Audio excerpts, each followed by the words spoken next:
This is my first time in Nation's Crusade, and I'm hoping it's my last. It's not the dingy, unpainted buildings, or the fact that 1 out of every 3 is condemned and slated for demolition. It's not the gangs of soot-smeared children in turn-of-the-century hand-me-downs playing noisy games in the streets, or the piles of debris gathered at different street corners. It's not even the presence of the well howling in the near distance, or people going about their business as if nothing is out of the ordinary. It's... Gia! Benny! Look at all the posters! Nellie sweeps her hand around the block. Every standing wall, whether part of a building or not, is plastered with posters glorifying Annie and her crusade. Or remnants from posters that have been torn down. Yeah, Annie's got a lot of people behind her around these parts, but not everybody. The dissenters just clam up, at least to your face. The bucketheads, they don't like complaints.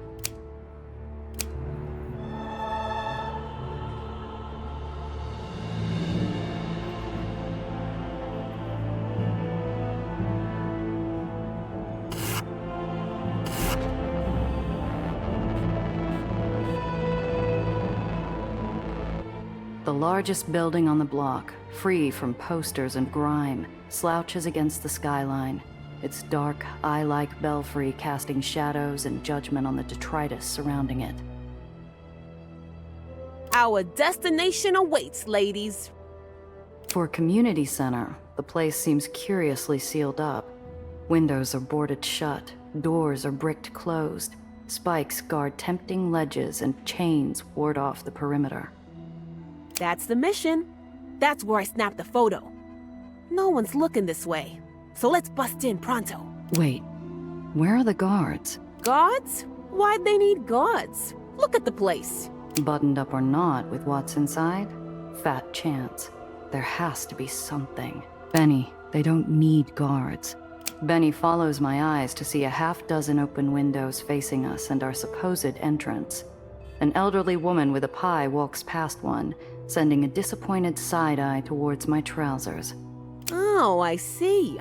They got surveillance. Of the busybody variety. We need to find a more discreet entrance.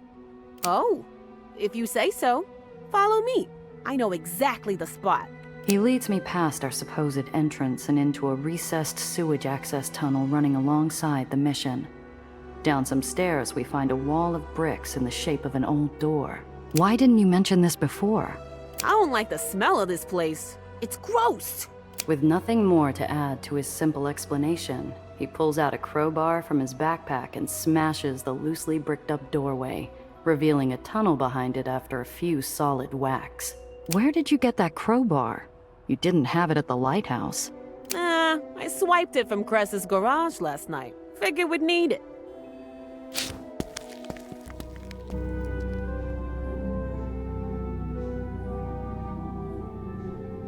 A sharp tingle assails my nostrils with the odor of mildew. The mission is all cracked plaster walls and battered wooden furniture, illuminated by half-melted candles held in rusted iron candelabras. Hey! What gives? Where's the big thingamajig? I swear it was right here in this... You absolutely sure? I swear on the grave of my grandma. This is the place. Relax, kid. We believe you. Spread out and look for clues. It's none too clean in here and not a lot of room to hide something that big. I'll bet we can find out what they did with the thing. No footprints. Just a thick layer of dust with thin streaks through it, like something was dragged. No one's been here to eat in weeks, but something was here. Several short stacks of chairs spread out unevenly against the rear wall. Hardly the most efficient way to store them, in my mind.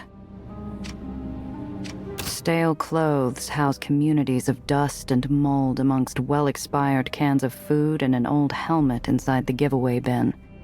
Handprints around the edges indicate they've been moved recently. A bulletin board is mounted on the wall. It's covered in desperate pleas for aid, going back for several months.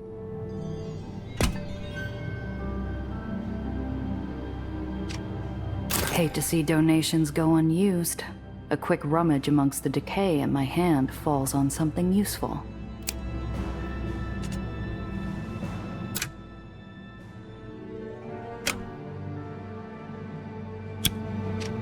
Neglected and left to the rigors of this unkempt hall, this organ undoubtedly played powerful music in its glory days, blasting forth with songs of praise and celebration, echoing from the walls in triumph. Wait a second. Deep cracks spread out across the wall call out like a dinner bell on an old farm. Someone tried to cover them up with plaster, but did a poor job hiding anything at all. The phonograph record has fallen halfway out from behind the organ. Some music lover must have hidden it back here a while ago, judging by the thick layer of dust on its cover.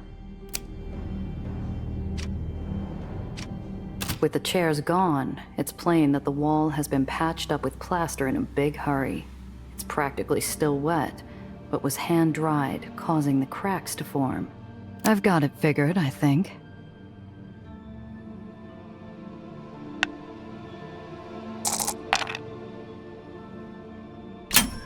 Hidden compartments and rooms are a smuggler's bread and butter. Hell, I've plastered over a few walls myself. Hot dog! That sounds like the doohickey from my snap. Stand back, ladies. I'll make short work of it. I take a good look at Benny rolling up his sleeves. I don't think he tops 100 pounds. I'd better step in. The kid's all determination and has a bat, but not enough mass. Whoa, settle down, Benny. We don't want our ace reporter hurt. You've got a story to write. Leave it to me.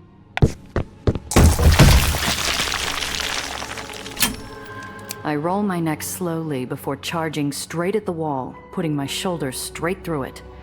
A few puffs of powder rise into the air, but not much else.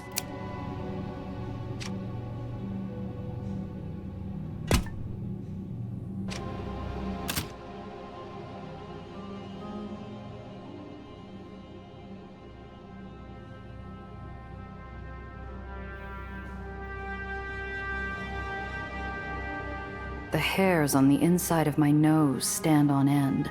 My head fills with the dull sound of roaring waves, and my breath catches at the sight of Aether, iron, and magic. Wowzers! I can actually feel the discharging waves in here! This is incredible! You said it, lady.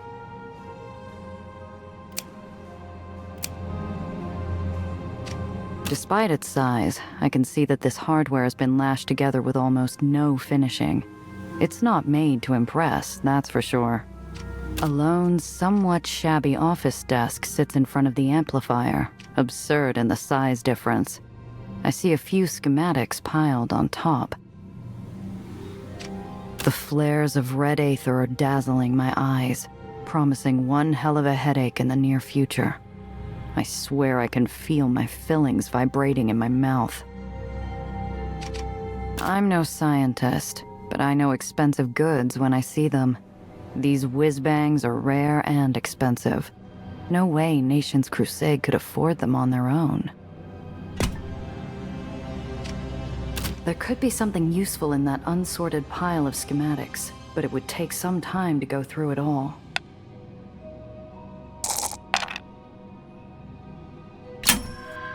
The seemingly endless pile of flimsy schematics are way over my head for the most part, but I spot something in there that looks similar to Nellie's work.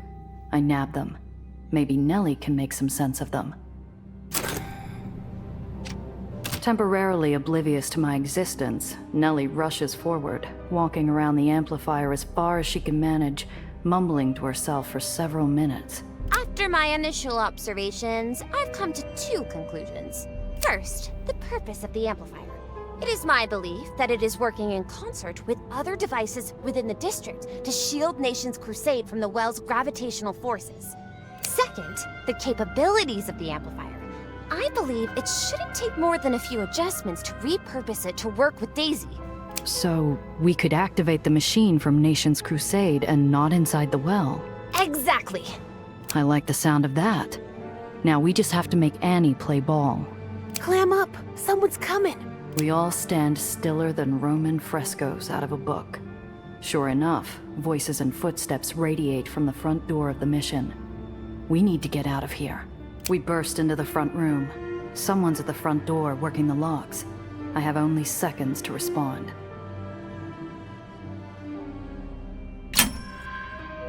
Benny, Nellie, scram! Moving quickly, I grab a pen and clipboard from the desk, nabbing a construction helmet I saw in one of the donation bins. I put it on just as the front door opens. I fight the urge to look up at them as they walk in, instead looking over the plaster patch critically while chewing on my pen, my heart pounding in my chest. I need to play this just right. Who the... Huh? Just checking out this hole to be patched. It's not going to be easy, but I can be back in the morning to put this job to bed. That all right with you? Huh? Oh, right, the patch. Sure, just stay out of the way, okay?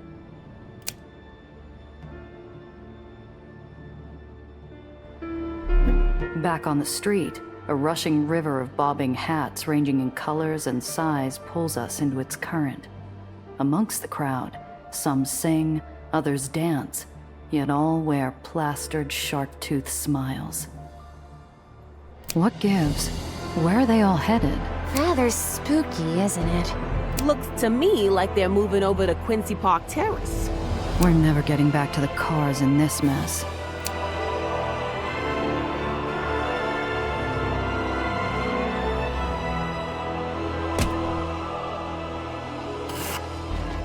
I must be driving funny as I move slowly through the crowd.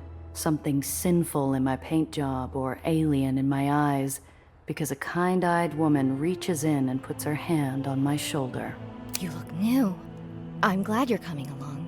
Annie has a teaching in store for today that will open your eyes. Ah, I see. Thank you very much. You are coming, aren't you?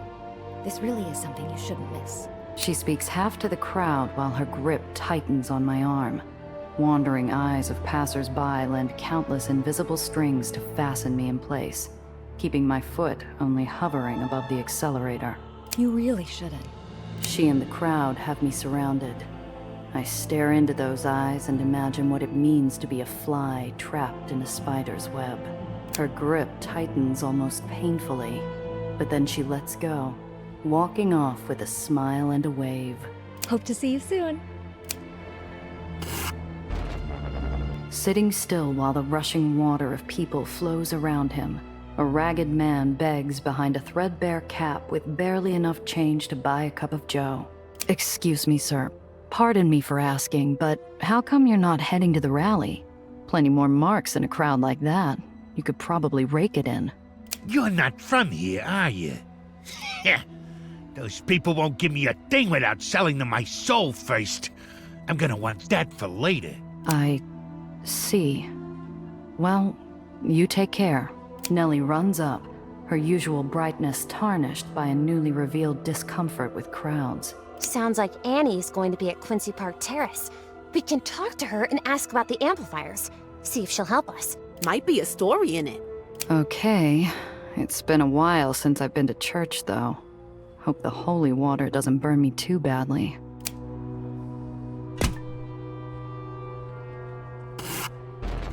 The streets are teeming with foot traffic as we make our way to the grand concert hall in Quincy Park Terrace. Luckily, by the time we find somewhere to park in all of the traffic, we're among the last entering the venue. The hall features several balcony levels and a sizable auditorium, accommodating tens of thousands. Every square foot of space is crammed with the faithful, packing themselves in, shoulder to shoulder with perfect strangers. And here, we are safe. Here, we are free. God has decided that we are to live in the storm, that we may shine brightest to those who need salvation. The faces of Annie's people are shining with perspiration, shouting their devotion until they're hoarse. I keep a tight grip on Nellie's arm so I don't lose her or Benny in the crowd. Annie's audience is making a full-course meal of her impassioned sermon. Their eyes shine with the inner light of unshakable faith. I have to hand it to Annie. She's got the meeting out at the palm of her hand. In the wilderness, surrounded by enemies, Moses held up an image of power upon his staff, an image of fear to the evil, but of salvation to the faithful. Nation's Crusade will offer that image in the Lord's. The speech is in full swing, the audience raptly drinking in every drop of Annie's palpable charisma. It's the perfect opportunity to relieve a bystander of his wallet on the sly.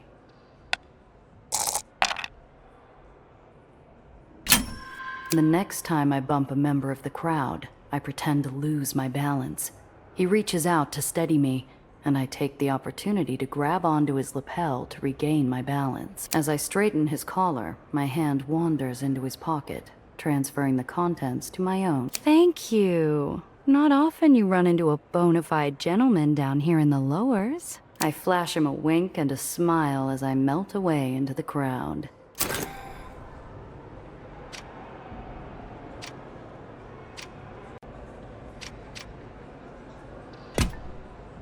The speech is in full swing, the audience raptly drinking in. Then again, am I really resorting to petty pickpocketing with everything on the line?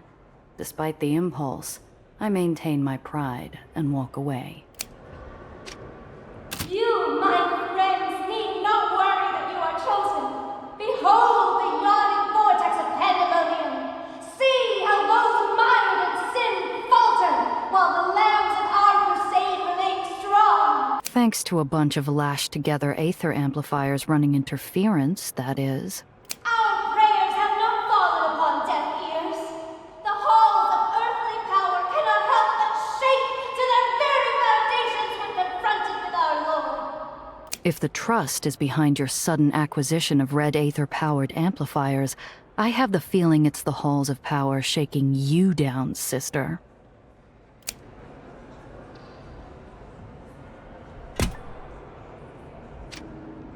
Some call us fools, but those blind to God will see wisdom is folly. While the well is death for some, to us it is God's gift. I let the even, impassioned speech wash over and through me, trying to see through her words. Is she a nurturer or a fiery rabble-rouser? Deliverer or warlord? Something is going on beneath the surface, where we're not meant to look. I motion with my hands, drawing my group closer together for a conversation. Pretty words, but Annie is deliberately downplaying the danger of the well. What's her angle? Does she really think people can live so close? I do hope Annie has plans beyond relying on the amplifiers alone. Surely if she cares for her people, she'll understand the danger the well represents. Feeling a little of that old-time religion, Dr. Reinhardt? Gia, she just feels different from the other Barons. I say we at least make the attempt to talk it out. Are you kidding me? Annie is nothing but trouble with a capital T. She's hiding things from her people. Remember that doohickey we saw earlier? She's double-dealing and up to no good. I see your point, kid, though it doesn't pay to jump to conclusions. You asked what I thought, and that's what I gave you. It's hard to say. For me, it could cut either way. She might mean well, but she's stirring up a viper's nest, playing with folks' hopes and fears. Never doubt, brothers and sisters, that we of the Nation's Crusade are God's chosen people. We will persevere and triumphantly usher in a new heavenly kingdom on earth. Yeah. Gotta do some more digging. Find out the whys and wherefores. Good thing you've got ace reporter Benny Castellano with you. Either way, I hope we can convince her to help us. Everything depends on us getting that amplifier. And now, brothers and sisters, turn to your neighbor and embrace them. For there are no strangers in this barony. All are the children of God. Nellie squeezes Benny like a rag doll. The kid blushes to the roots of his hair. I can't help but laugh, but I choke it down as someone approaches me from my blind side and hugs me tightly. I seize at first, ready to break the grab and toss them on their can. But when in Rome, I sigh and pat their arm in affirmation. Thanks. Thank you. That was a nice hug. You can let go now, please. Now. Bless you. Let go. Bless you also, sister. Are you new to the flock? Yes, that's right. A friend told me about this place. Thought I'd come see for myself. That's marvelous news. Your friend is truly doing good work. Here, take this. Perhaps it will help you along your path. The grabby congregant is all smiles and eager energy as they push a pamphlet into my hands. I can tell they won't take no for an answer. You should visit Annie at your first opportunity. I'm sure she could show you the way better than my poor words ever could. You'll find her at her home, Gethsemane. Her doors are open to all. Good idea. Thanks, pal. And now, my friends, neighbors, brothers, and sisters, let us bow our heads in prayer. That's our cue. We make our exit as Annie guides the crowd through the end of her service. We take a breather, then head over to the Gethsemane retreat to talk with Annie face to face.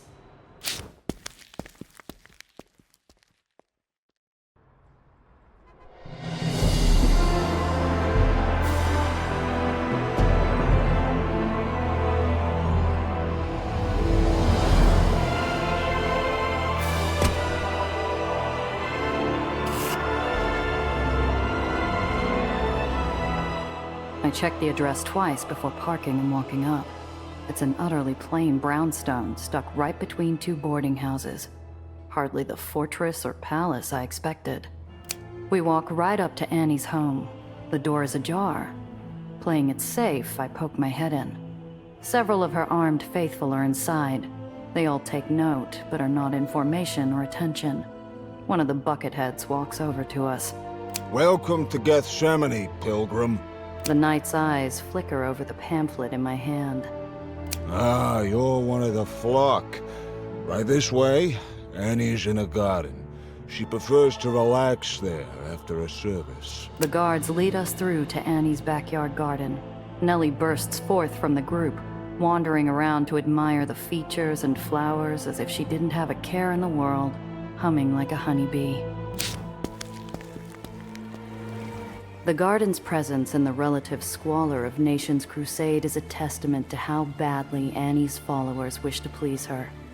The hedges are perfectly trimmed, the fountain and pond fresh and clean, the stonework well maintained. As we enter, Annie is kneeling in front of a makeshift altar. Her eyes are tightly shut as she murmurs softly. The only sight marring this idyllic scene is the ever-present well, boiling and booming in the distance. The picnic basket in front of the hedge is chock full of fresh fruits and cheese. Even from several feet away, the scent of the ripened bounty fills the air. In the shade of a tree located in the center of the garden, a makeshift altar has been prepared atop a stone wall circling the tree's trunk. Beautiful flowers adorn the trimmed vines climbing up the walls of the courtyard. The bright pastel colors are as vibrant as any painting, drawing the eye away from the skyline's gloom. Though the tall buildings outside Gethsemane would normally look quite intimidating, the skyline actually does a very good job of obscuring the well. Was this spot chosen for that reason? Crafty. From behind the tall buildings around the brownstone, I can make out the bitter promise that is the well, a promise of oblivion, an end to futures. I see Benny skulking near the rear wall of the garden, where he's examining the flowering vines. From the way he keeps looking back and forth, it looks like he's up to no good.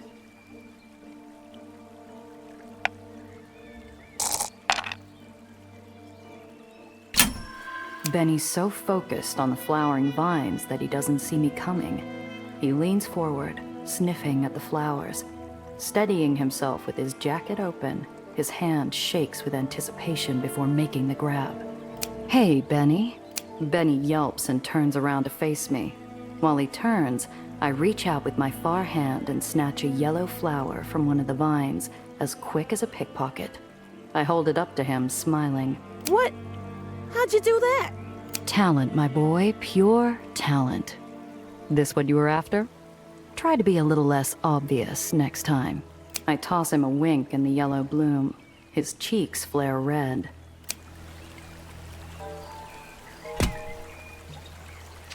Upon my approach, Annie finishes her prayer and rises to her feet gracefully. As she rises, an axe lying on the ground is revealed just next to her altar. She follows my eyeline and smiles, her eyes sparkling with curiosity. Welcome, sister. Thank you so much for waiting. You must be new to the neighborhood, but I've already heard of you. You visited the mission on West 31st, am I right? You left quite a mess. But don't worry, all's forgiven. Don't be overly concerned, friends. You could have saved yourself some trouble and asked first. I would have been happy to show you around. I apologize for any trouble we caused. I assure you, our reasons were sound. Don't worry, friend. Speak your mind. There's nothing to hide here. Well, you've searched me out and you found me. What can I do for you? How did you get into your position here, Annie? I noticed that picture by your altar. Was that someone important to you? Ah, you saw the picture of my father. Before I was born, my parents founded a mission in the lowers, providing health services and free schooling to those less fortunate. I grew up in the mission myself, teaching and caring for others after their example. After they passed, I took up their cause as my own. I swore that I would provide a godly example here on Earth. Her eye twitches involuntarily. There's something more here, but she seems agitated. I don't want to get on her bad side just now. Maybe I've dealt with a few barons before and been all over the lowers, but I've never seen a place like this. People have a lot of opinions about them, but love? That's a new one to me. We had a baron once, who was more in line with what you have known. Once he tried to suppress the message, but God softened his heart, and he willingly stepped down for the good of the people. In other words, the baron of this place tried to send them packing. There was a revolt, power was handed over to her, and she's got everyone convinced it was God's will. Your island butts right up against the well. Aren't you worried about the well sucking this place down like a raw oyster? What my associate means to say is, how do you plan to deal with the well in the long term? Even amplified etheric shields will only work for so long. By the grace of God we have endured. Surely you don't believe that the will of our Lord, who has conquered death itself, would falter against something so base as an inverted gravitic anomaly. What? Shh. Go on, please. Or maybe it's some unique etheric property, localized, of course, that resists the vortex's force. I don't pretend to be an expert, but I believe Richter's theories on Aether vortices touch upon such a possibility. To my side, I see Nellie go pale. She wasn't expecting this, and neither was I. Annie is a zealot, to be sure, but also an educated zealot, using terms I barely understand. She's also lying through her teeth. To be straight with you, we've come to ask for your help. There's a lot of bad news coming down the pike, and all of it is aimed at the lowers. Then, by all means, let's hear what you have to say. It is our purpose to serve, and when necessary, to act as a shield against the evils of the world. With respect, we come before you in the air of humility to entreat upon you that is... What are you talking all fancy for, lady? Spit it out already. What is it you need, sister? Speak plainly. What is the nature of the help you require? The well is getting bigger, and if we don't do something to close it up real fast, the entire lowers is history. And by how close you bunch are, you shouldn't have to guess who'll be gobbled up first. We've got a plan. Nellie here made a device that should put the whole thing to bed, but it needs your red Aether amplifier you're using to shield. What? How dare you? The woman recoils like a bear stumbling across a mirror and its own reflection. Annie's face flushes. Maybe the first human response I've really seen coming from her. Now we're getting somewhere. That's right. That big machine we saw at the mission. We know what it's for, and what it does. It's doing its job for now, but... But not for long. Miss Annie, the well is growing at an accelerated rate. You've bought your people some time, but those amplifiers won't hold. If we wish to secure their safety, you must work with us. Besides which, playing games with people's lives ain't kosher, lady. You'd better help us out, or we'll blab to everyone what a crummy dump this is. I turn to Benny slowly, my eyes wide.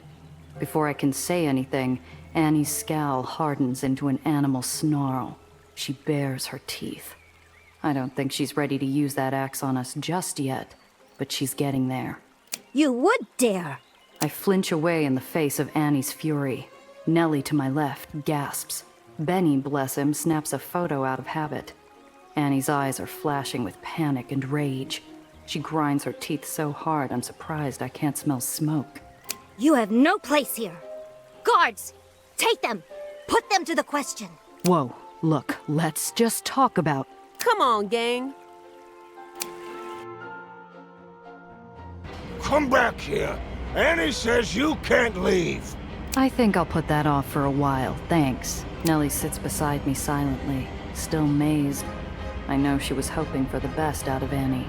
She's disappointed, and I don't blame her. If we make it through this, it's going to make for one heck of a scoop. Sit in the back and keep your head down, kid. It's about to get dangerous.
My heart starts slowing back down to normal as the nation's crusade cars are left in the distance. I roll down my windows to vent the pervading smell of cordite in the air. What do we do now? She just threw us out, without any good reason. Let's head back to the hole. We didn't come all this way just to quit. We'll find a way.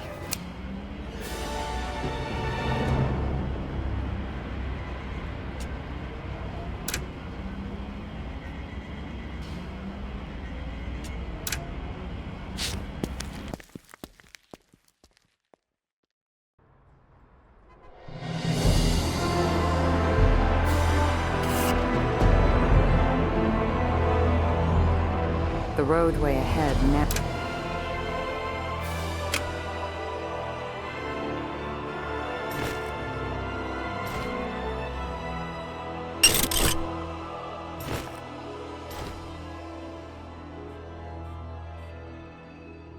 Narrows into a toll road like nothing I've ever seen before. An entire mobile unit of bucketheads is gathered at the checkpoint, including manned squads of intercept cars and heavy battle wagons. Holy cats! Look at all that hardware! It would be suicide to try and blow past this checkpoint, so I stopped the car. The second the brakes take hold, a shack next to the checkpoint opens, and a pastor steps out, flanked by 2 armored bucketheads. Good day, child. Let's take a quick look, And let's not forget the toll. Charging a toll here is akin to extortion, but they have the heavy weapons, and I don't. I fork my money over with the reluctance of a war widow removing her wedding band. Very good. Now let's see. One of the bucketheads walks over to the pastor with a folded piece of paper. The pastor reads it carefully, then looks up at us squinting. I know that look. He's recognized us somehow.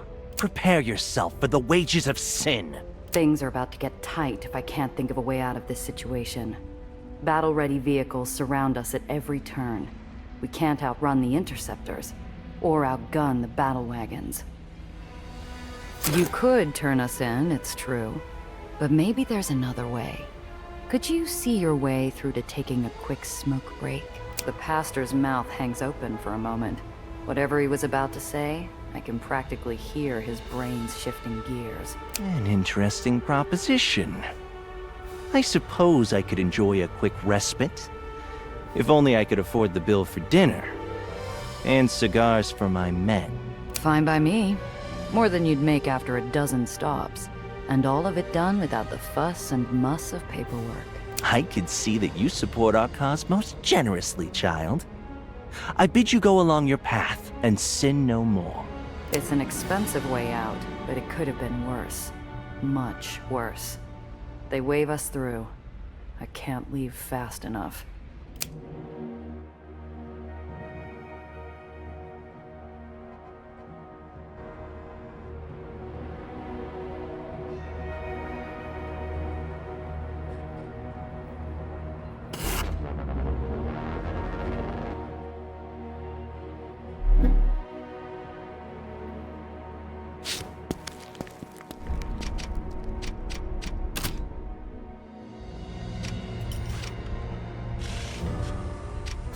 Back already, huh? Found this one hiding away from the bucketheads. Looked like it was in need of a rescue. Don't worry. I'll give it a good home. Be careful out there.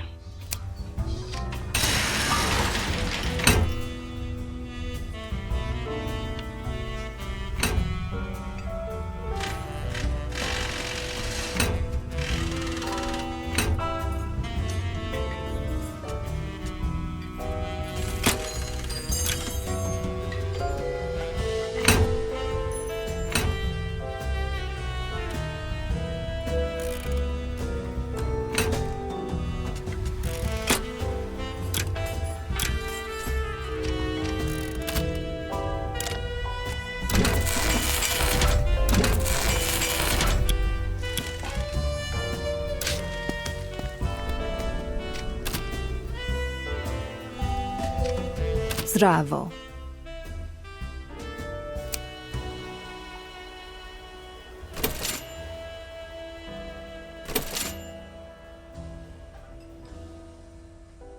Take your time. How can I help? Come back soon.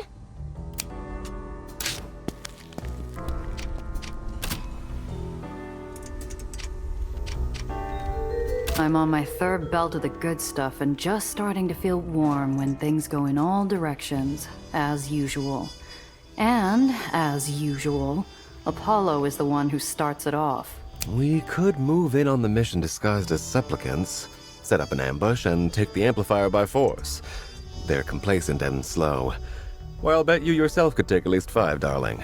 We might get away with it in the short term, Apollo, but there are Nation Crusade missions all over the lowers. Fighting them off would be a waste of time and resources. There has to be something she wants. Either way, we need that amplifier array. Countless people will die if we don't do something. Nellie's right. Like it or lump it, we need those amplifiers. And it doesn't matter how we get them, only that we get them. And frankly, guys, I'm fresh out of ideas. Apollo, Sam, what do you think? We could just take the amplifier array. Maybe we could call for additional support from Sophie's Does and Lucas Ledgman. They're good in a scrap. I hope you're not suggesting what I think you're suggesting. We don't have anything like a standing army. Annie and her bucketheads would squash us like bugs. Not if we made a deal with some of those gray caps for some Aether weapons of our own. That would shut them up in a hurry, I'll bet. Wonder weapons aren't any kind of substitute for boots on the ground, Apollo. And even if they were, the Trust would gladly supply Annie with her own. Escalation isn't the answer here. I don't think negotiation is either, old man. What's your read on all this, Nellie? Well, we tried talking. It didn't work, but perhaps we went about it from the wrong angle. Or the truth was too much to take in at once. Or... Nellie, slow down. We could look at all the things that went wrong another day. What matters is what we're going to do about Annie now. I know, I just... There really are no easy answers in the lowers, are there? Tough and tougher choices, remember? So what's your gut say about Annie? Her eyes turn skyward, as though searching for answers in the rafters. None appear. I wanted to work with her, but I suppose if that's not an option... If we have the means to take the amplifiers by force, we should. You're serious? It's an option, isn't it? The well's growing fast. If we don't get those amplifiers, it'll be too late. All my work, what happened to my colleagues, it'll all have been for nothing. I've been thinking it over, and I have an idea of how to bring Annie to the table. Annie's strength comes from the overwhelming support of her people, but there are cracks in the foundation. We can work with that. Eliminate her support, and we eliminate Annie. Exposing her lies and half-truths will make her people turn on her, which leads me to our secret weapon. Benny, how many photos did you snap during our little trip through Nation's Crusade? I got about 3 rolls worth. Not all of them are keepers, of course, but still, that's something like 70 snaps? 70. Hot dog. If we expose those photographs and disseminate them effectively, the little pisher's pictures might be just what we need to show the people what's really keeping them safe. Nice work, kid. Want a job? We can always use another set of eyes. I'll pass. I'm a reporter, not a revolutionary. You can have the film, but then you're on your own. I should convince Benny to stick around. He's good at sticking his nose into Annie's business, and he's better with a camera than I am. And I hate to admit it, he's growing on me. I could use a few laughs. Benny's got a big heart and will always try to do the right thing. Benny, can you really say that taking down the Trust is a story you want to step away from? You got a point there. So what do you say, Big Mouth? Are you in? Okay, you talked me into it. But I have conditions. I want my own room, I want 3 squares a day. Oh, and I want a box of good cigars. I think we can manage that, kid. Now, we've got your photos. That's a good starting point. But if we're going to turn the people against Annie, we need to know where to find the proof that she's lying. Oh boy, have I got some leads for you. Corruption, fraud, incompetence, malfeasance.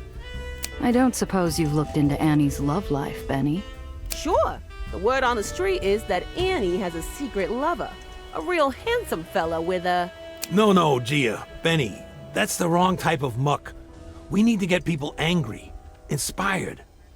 What do we have that shows Annie failing?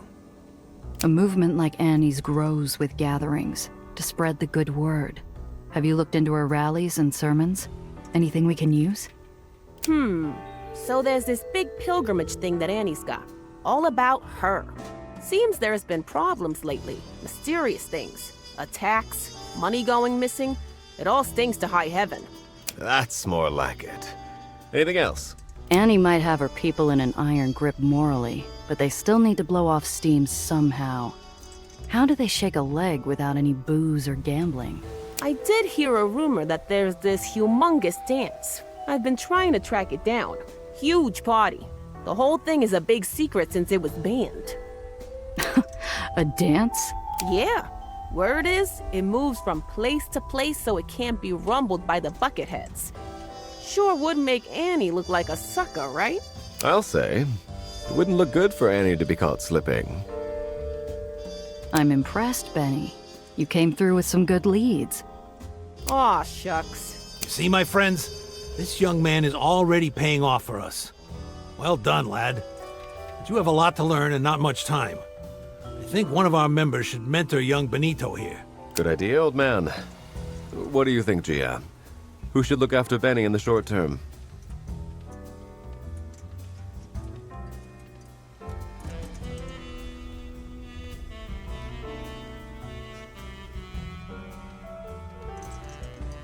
I don't want to risk Benny in a ring or out in the streets just yet. Cress, show the kids some of that magic wrench. He can help you keep the vehicles in tip-top shape. I guess I could use another hand in the garage. But you owe me one, Gia. I hope you have some clothes you don't mind getting dirty, Benny. Oh yeah, I'm going to soup up my car so it's the fastest hunk of junk in the city.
Yeah?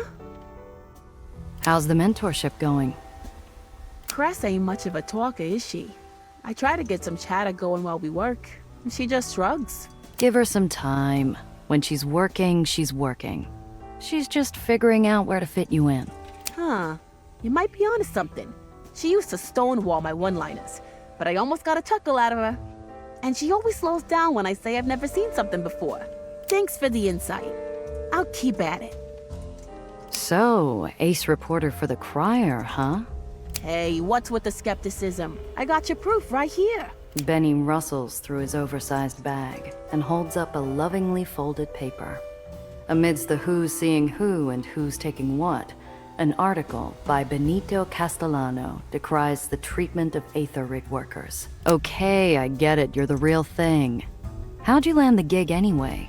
The Midtown Crier's a rag, but even they got some standards. I earned it. See, I started out in the barrio. I'd report scoops from my perch. Turns out, scandal, corruption, and malfeasance are hot topics, especially when they come from an unfiltered point of view. So I start thinking, I got scoops, contacts, and a following. All I'm missing is an official platform.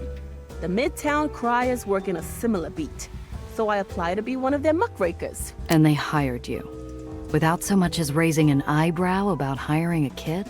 Didn't matter. I tells them that if they wanted my dynamite scoop, they owed me the byline. My skills did the rest of the talking.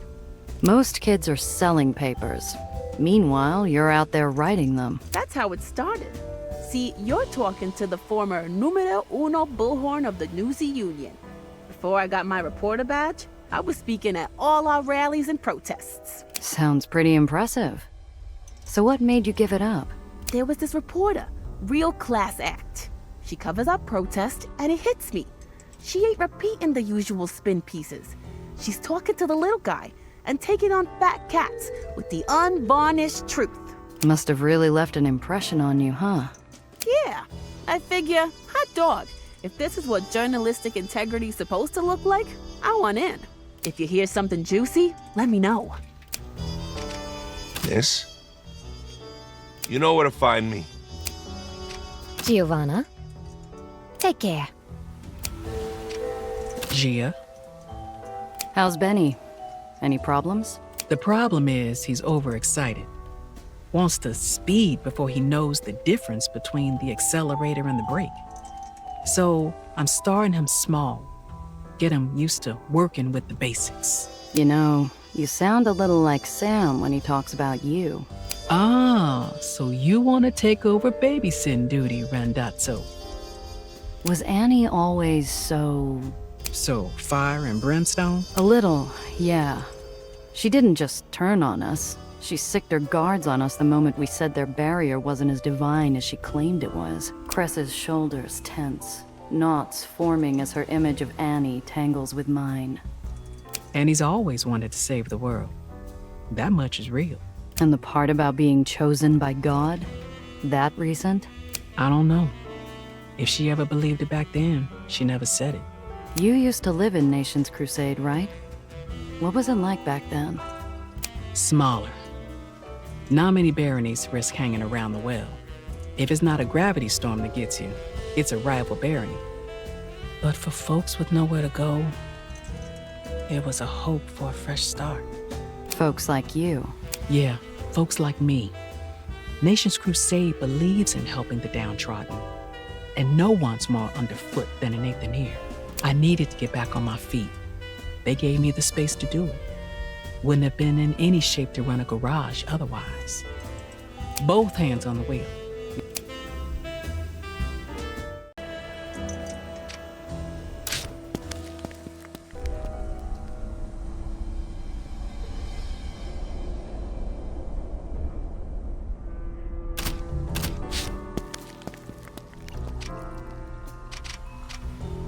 There's a heavy feeling in the air tonight. Benny sits at a table with a hangdog impression, an open root beer on the table in front of him. He barely acknowledges me as I sit. Hi there, kid. What's with the Basset Hound impression? Someone break your pencil? Oh, hi, Gia. I got a problem, see? There's this girl. I think she's real swell. Nellie, right? How did you know? Magic smuggler powers? Come on, it's obvious. She's cute, she's smart, and she's the only one here not old enough to be your mother. What's not to like? I just don't know what to do. Should I ask her out? Or maybe get her a little gift? Or just forget about it? I mean, she's class. And I'm just me. I hate to dampen your burgeoning thoughts of romance, young man, but Eleanor is quite absorbed with her research. I doubt she would have time to deal with your infatuation. I'm about to fire back at Alistair for his unasked-for opinion, but Benny's excited exclamations have attracted the attention of some of our mutual associates. Apparently they have their own thoughts to share. This should be good. Hey, kid. You want to get a girl's attention? 3 things. Be aloof, do something great in front of her, and as soon as she's interested, disappear. You leave her hungry for more, she'll be chasing you before you know it. Oh, you want my advice too? Why not make her something nice, like a paperweight or birdhouse, I don't know. Benny is wilting under the merciless deluge of well-meaning romantic guidance. I put a hand on his arm and lean in to give him some big sister counsel.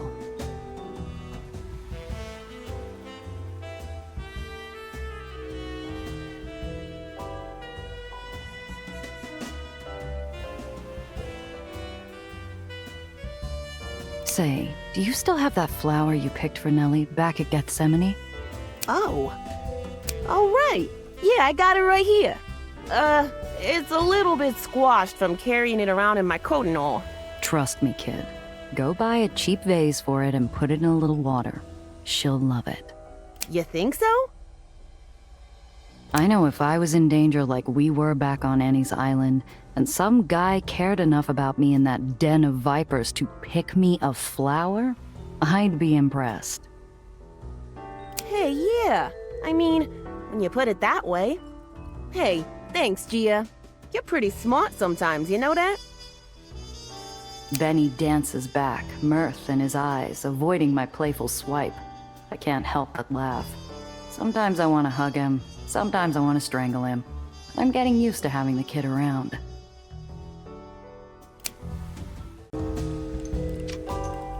Yes? Had a feeling the sit-down with Annie wouldn't go smoothly. Just didn't think it'd take a sharp turn sideways. I don't understand. She's seen the well. She must know what'll happen if left unchecked. Why wouldn't she want it fixed? Surely that would impress her followers more than some stage showmanship. Hell if I know. Maybe she bought into the lie herself. Or maybe she's more conniving than we thought. Either way, I doubt she'll bend unless we make her. I hope she does. All those people are on the edge of the well. If the well breaks through those towers... Oh, it'll be really bad, Gia. Come back soon. Yeah? So, how'd things go with Nellie? I thought about what you said. Picked out the best face I could get on a budget and handed it to her. She was practically over the moon. And that was before she even heard where I got it. And? What did she say? She told me I'm a great guy. Even told me to ask her again when I'm older. If you hear something juicy, let me know. Zdravo. Happy hunting. Gia. See ya. Giovanna. Take care. Miss? You know where to find... How can I help? Take care of... Good day.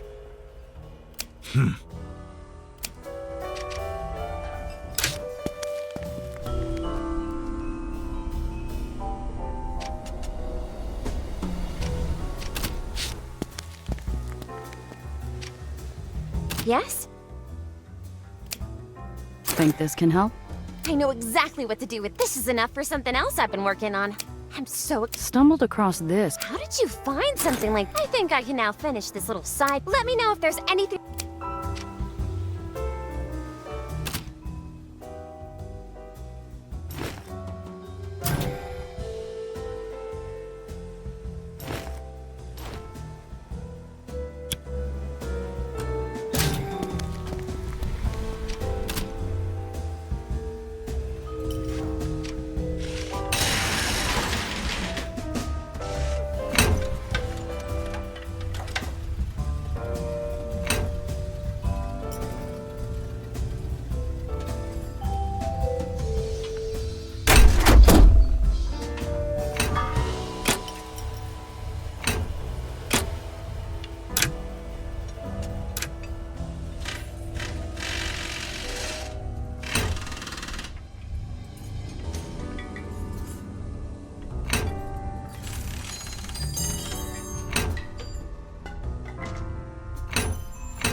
Just ahead, the sounds of chaos emanate from a group of buckethead cars surrounding a protest group.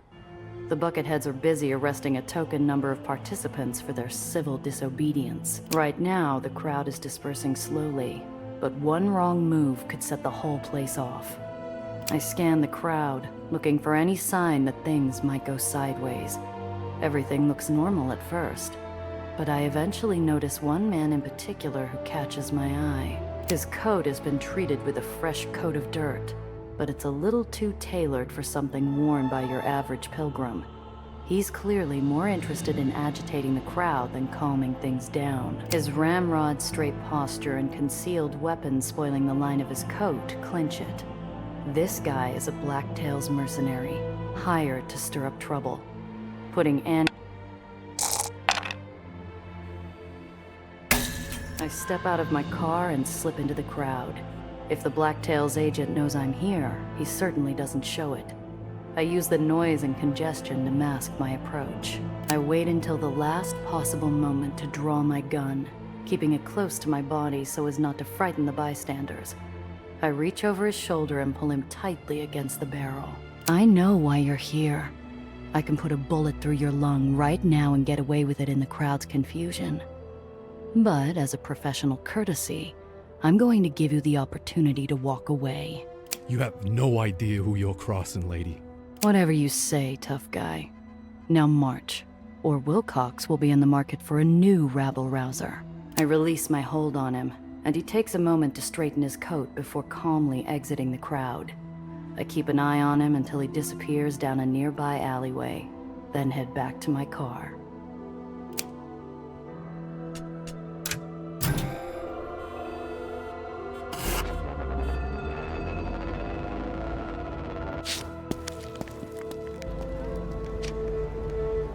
I wade neck-deep into a lake of humanity.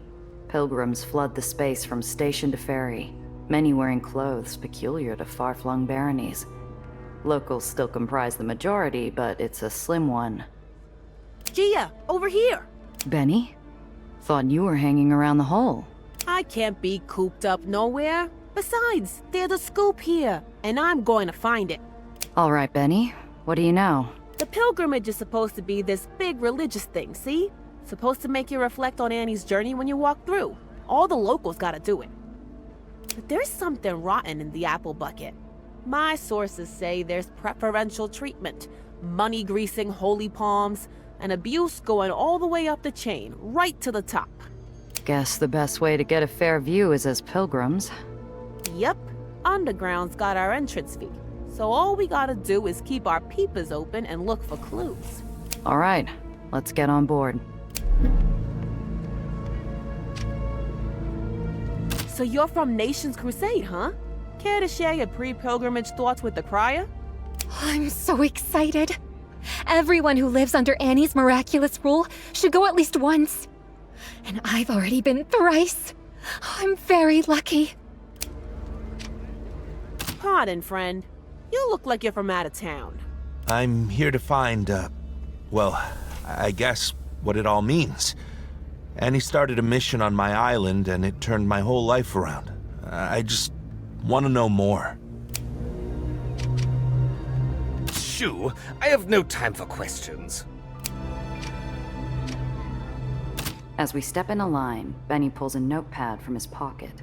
I can't see what he's writing, but his furious urgency suggests a live transcription of the people around him. I'm here for my monthly visit. I live close, you see, because I come once a month. Yes, of course I brought a donation. I guess for the experience? I've never been. I'm from the Morrigan Barony. Donation? No, I only brought enough for the entrance. Was I supposed to? I am merely here to see the sights. Yes, my first visit from Bottle Hill. The Soul? I think there's been a mistake. I might be a first-time visitor, but I'm a regular sponsor. Pastor Zachary has me on the other list. Now, excuse me. I'm here to learn. Oh, my second visit. First and a half. No, I can't afford a donation. We went through that the last time. Uh-huh. Duly noted. Here's your pass for the Sol. The Sol? Wait a damn... I mean, dang moment. I was on that route last time, and I'm lucky my head's still in one piece. Doesn't me coming back mean anything? How about me being from Nation's Crusade?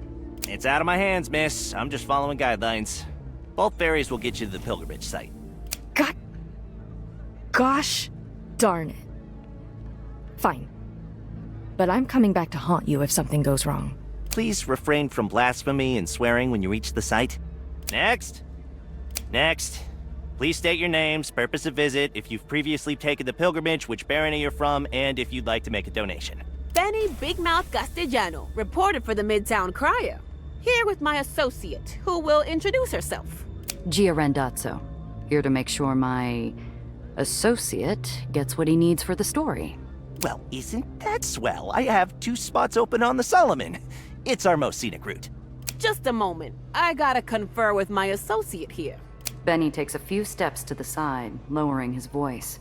I get the feeling he's about to suggest we pedal a bicycle to Annie's walk instead. What?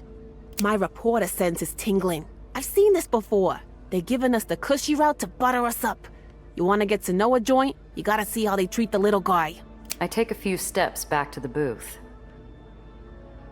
What's the difference between the Saul and the Solomon? The Saul's route is themed around the mistakes and triumphs of the past. The Solomon's route is themed around having the wisdom to see the path forward. And how do you decide who boards which ferry? Well, many of our most generous supporters prefer the Solomon. They tend to book in advance. Most walk-ins board the Saul.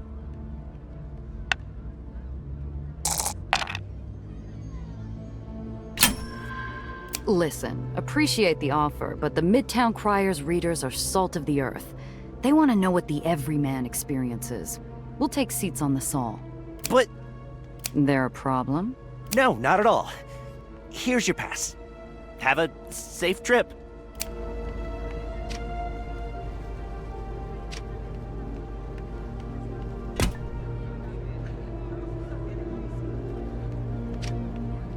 Benny and I load up our cars and step out onto the deck.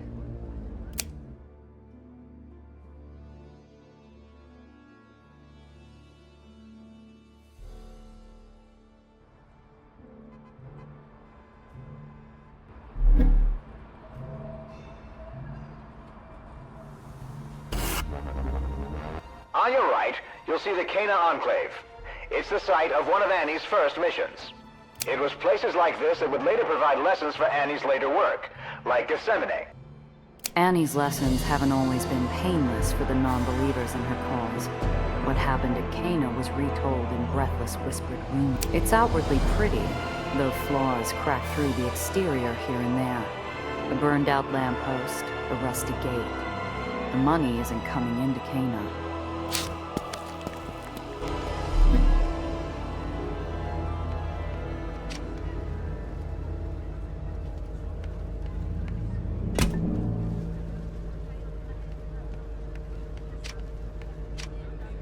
Oh, I thought it would be bigger. Dear Sir, meeting at... I spot Ida alone on a bench near the edge of the deck. Her index fingers tap carefully on her lap, pushing into a sheet of paper diagrammed to look like the keys on a typewriter. What you doing? Don't look like you're taking in the scenery. Oh, I've seen it before. It seems like a good time to get in typing practice instead. We're still a long way off from the pilgrimage site. Anything worth keeping an eye out for? Not much. The big attractions are on the Solomon's route, I hear. No sparkling juice for us either.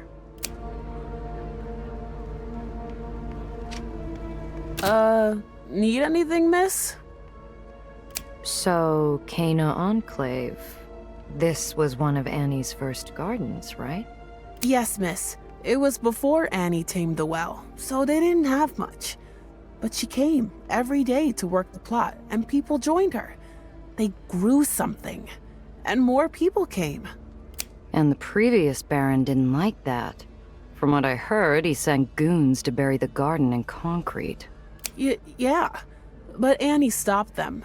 It was one of the first times she stood up to the Baron before, God softened his heart. The Bluebell's cheeks pinken on the company line like he's hiding a broken vase under a rug. Surprised Nation's Crusade doesn't keep it better maintained. Are all the landmarks along the Saul's route like this one? Well, humility is next to holiness. And, there used to be a proper stop there to look around the Enclave. What happened? The staff was transferred to a different mission. Or something like that. Anything funny happen on your shift? Someone got airsick on the last journey. I had to do a deep clean. Not a fan. Uh-huh. The kid's shoulders jerk, taking my skepticism like a chicken stuck in a coop with a fox. He's hiding something. But before I can ease it out, Benny takes a swipe. Aw, can the twit. I bet you know all the secrets around here. What's a skinny? And why's it got you spooked? Oh, look at the time. I have to chase the seagulls off the deck. He flies off to the other side of the ship, leaving us with a half-filled page and a shared dubious look. You're thinking it too, right? He knows something. Maybe. Next time, try a lighter touch.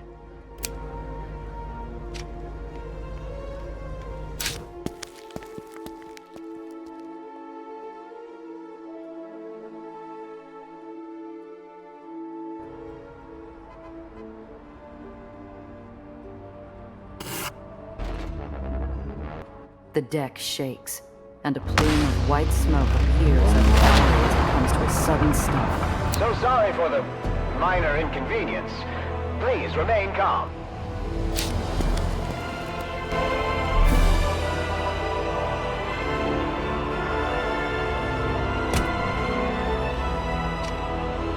So, how do you like Nation's Crusade? If I wanted to move... Well, if you're looking for safety and you're willing to put in the work to get to know people, it's a good place to be. You might want to keep your head down, though. People can be suspicious. And make sure you tell them you've done the pilgrimage. Everyone trusts you more if you have. Thanks. I'll need to think about it. You're swell, miss.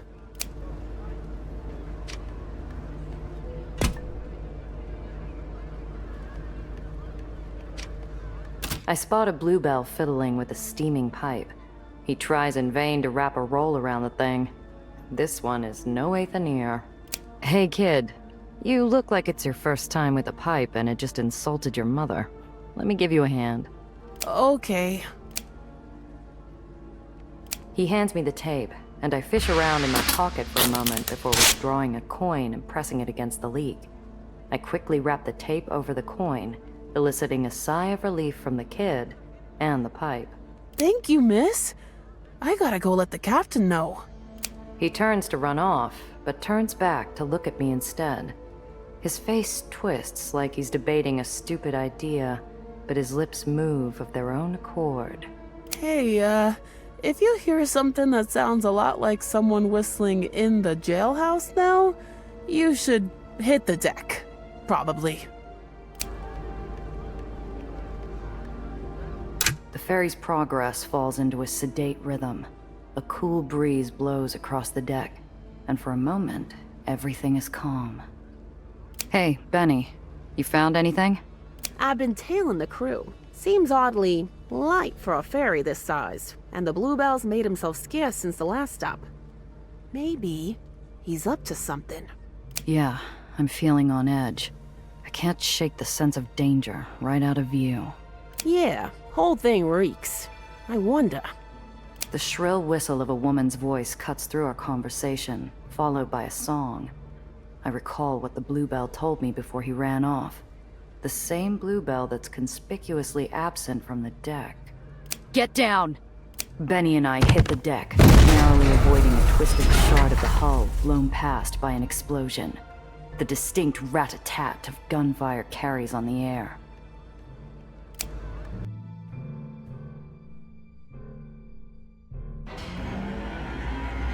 Oh, this is gonna be fun!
Don't look now, but I think we ain't out of the woods just yet. The baddies tailing that other fairy are coming this way.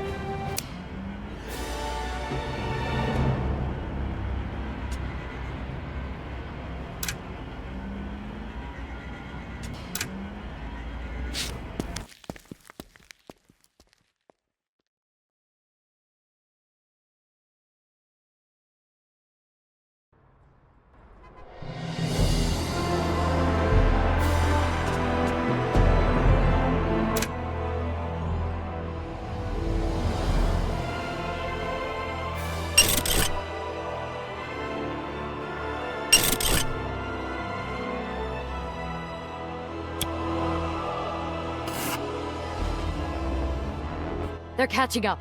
Pull this damn boat over or we'll all go down in flames. Hello!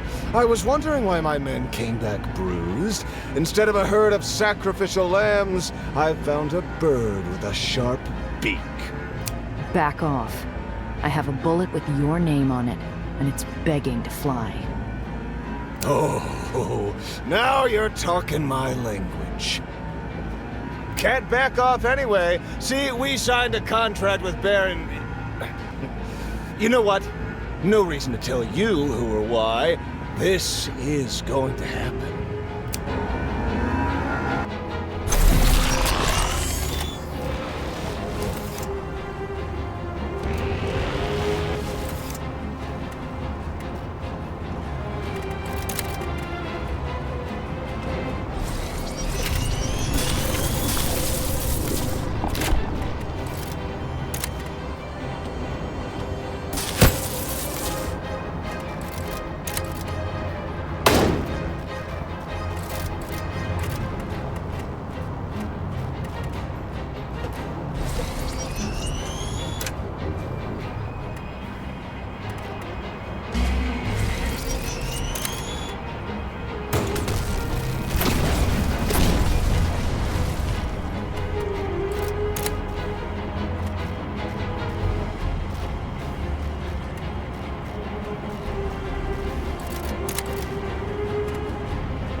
I think that's enough dust-up for today, but this won't be the last time.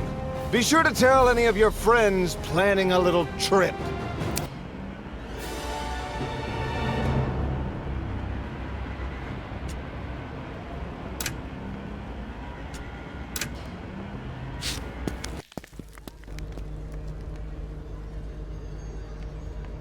The Sol is missing large chunks of hull, and smoke hangs heavy in the air.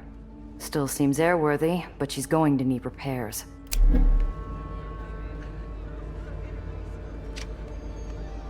That poor man. If I'd have just gotten him below deck sooner.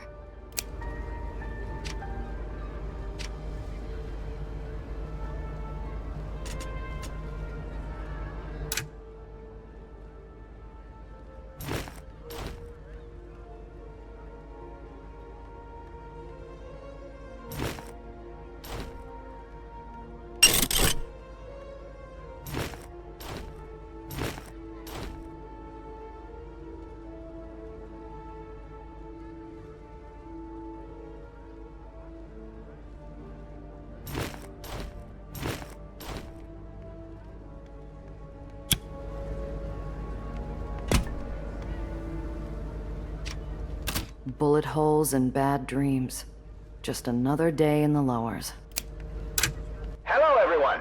The, attackers have fled. Our faithful managed to drive them away. As Annie would say, long is the path, and the tribulation's many, but... how does that go? Hey, Gia. This attack. Ain't it weird how nobody on the ship seems as surprised as they ought to be? Upper's mercs are dropping out of the sky. Where's the escorts? I don't know. But I know one thing. The Blacktails heard ahead of time that it'd be unprotected.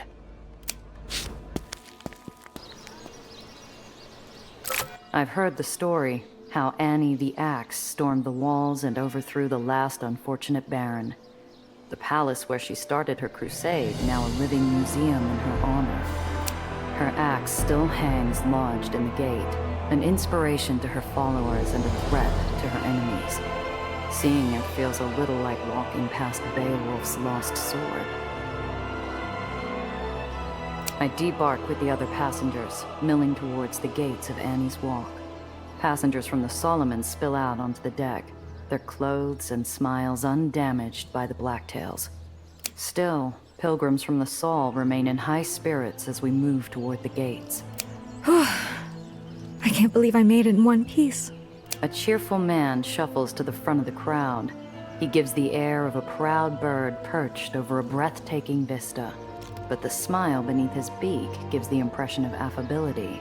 Hello, my little lambs. Welcome to Annie's Walk.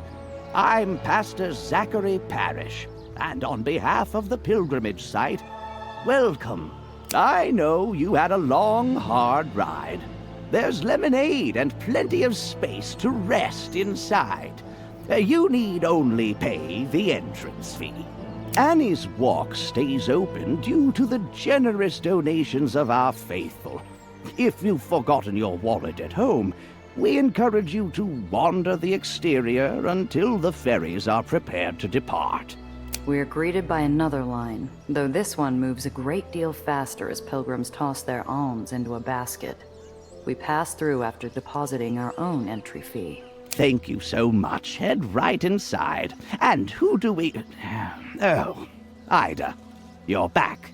The veneer of affability slides off the pastor's face, rustling the feathers of his flock. Nearby officials quickly avert their eyes and move on. The line moves.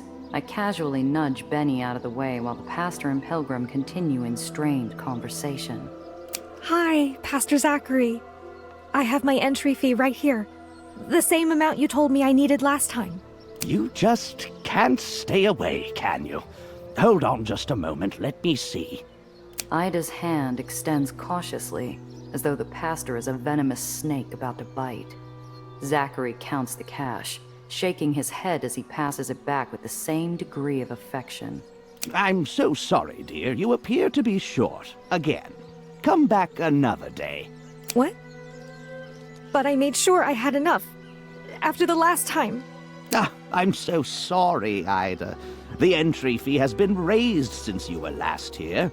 Annie's Walk is in high demand, and we only have room for so many pilgrims at a time. But I can't. I already... Please. Please, Pastor Zachary, I need this. Now, I understand how you feel. Look at these people around you. They would feel much the same if they had come all this way without the proper entry fee. You are free to come back later, of course.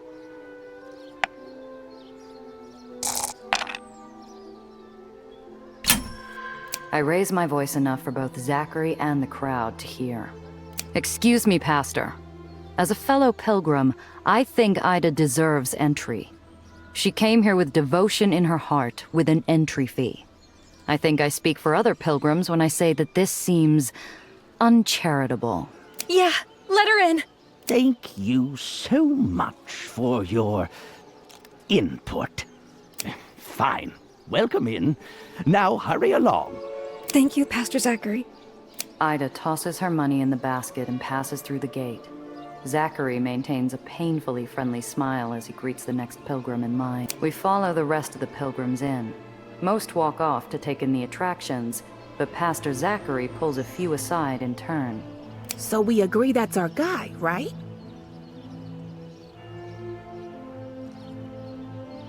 This whole thing is a crooked game, and he changes the rules on the fly.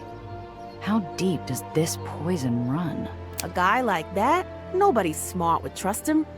Well, we gotta catch him in something big, or the pilgrims won't care. They need a shock. Something that'll have them buying out every newsie on the block. We should do some snooping, but I bet we gotta talk to the guy in charge to get the real juicy details. If corruption goes all the way to the top, he's at the top. We gotta get an interview. All right, let's figure out how to make that happen. Excuse me, we're from the Midtown Crier doing a piece on the pilgrimage. We wanted a word with Pastor Zachary. I'm sorry, ma'am. The pastor is a very busy man. He only grants a few private audiences per day. Uh-huh. And what sort of people are granted those? Well, the especially devout, potential sponsors, anyone who can prove they're a real reporter. We need to get his attention then. Either spend enough dough to make us look like potential donors, or lean into the reporter shtick until he decides to pour honey on the story.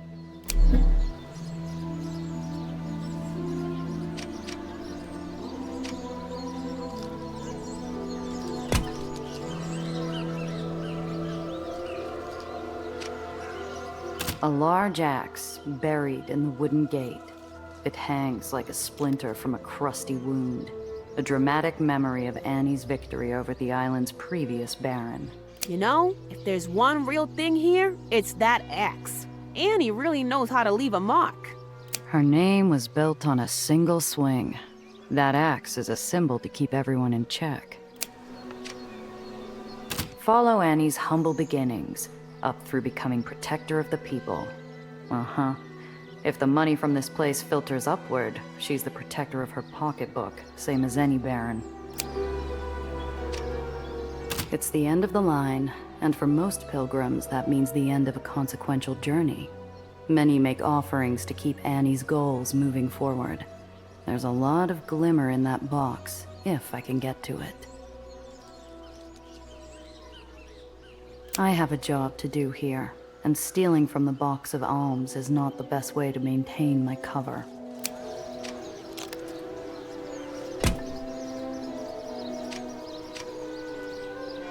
A donation box. Seems like everything and everyone around here wants a donation. What are the chances the money even makes it off the island? A well-stocked nursery, filled with flowers and bushes that haven't graced the lowers in decades. The plaque says that it represents the fruits of Annie's efforts to save the people of her parents' mission. Hello? Would you like to buy a seedling? Take home a piece of Annie's Walk and have it grow alongside you. I glance at a price tag. Plants like these are a luxury, but the price tags on display would make a baron spit their brandy. Awful expensive for a seedling, isn't it? Oh, but these aren't just any seedlings. Annie grew them herself in her garden with her own hands. The price is only so high because we take every precaution to make sure they are undamaged and well cared for on the journey between her garden and our nursery. So, these seedlings on the shelf, does Annie grow these all herself? Yes, of course. This flower is exclusively grown in Gethsemane itself. You can tell by the leaves.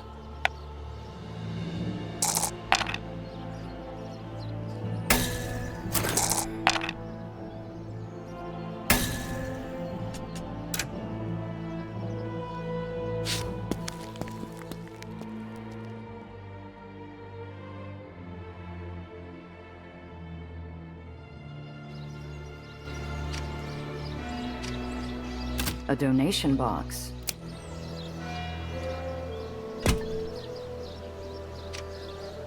A well-stocked... Hello? I glance at awful Oh, the price... So... Yeah.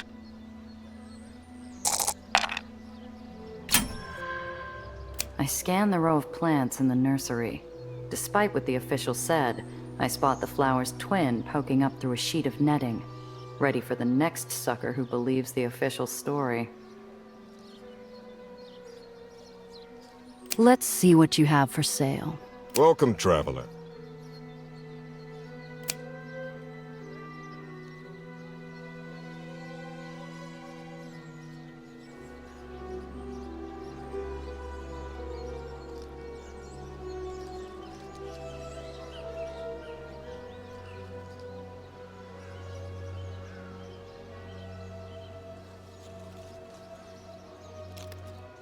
Bless your heart.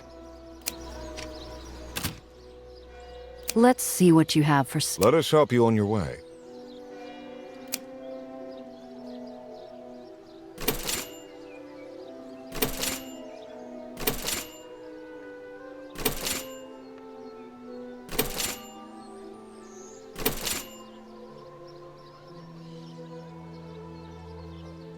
Though the path may be long, we...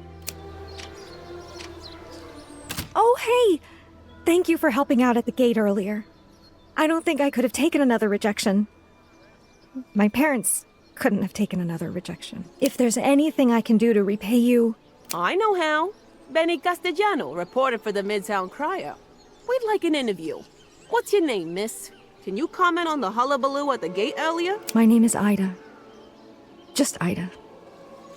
As for the hullabaloo, I was angry before. I shouldn't have been. Not with Pastor Zachary. He wasn't going to let you in. Only you. You had every right to be angry. It won't look that way. It's twice I didn't bring enough. I look like a careless bumpkin getting angry because I didn't check the prices before coming all this way. Slow your roll, Miss Ida. Any Joe with eyes could see what was going on. You've been wronged. I don't know. Maybe I just don't belong here. It was like being clued in on an inside joke that everyone knew but us.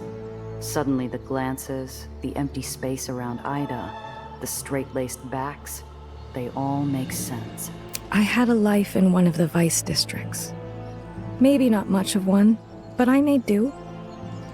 But when Annie spoke, it was like I'd been given a chance at a fresh start.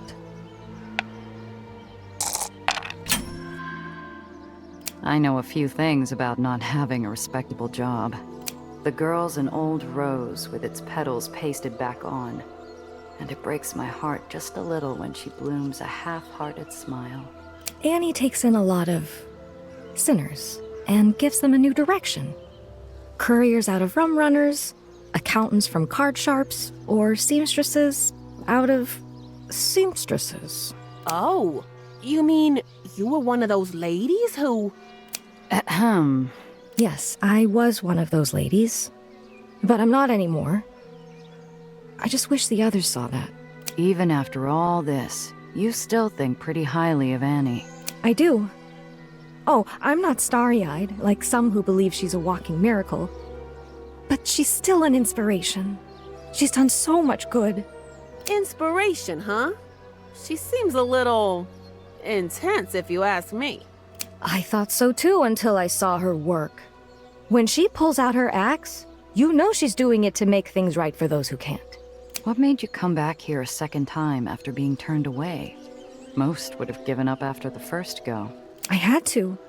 I mean, I wanted to first, but after being turned away last time, people were starting to talk. Mom and Pop couldn't go out anymore without some comment being made. So, this was just some performance? Something to keep the bucketheads away? No, not at all. I wanted to come here since it was built. I owe Annie everything. But if I'd been turned away a second time, what would that say about me? Thanks for your time. Think that's plenty to work with. Yep. We should come up with a story.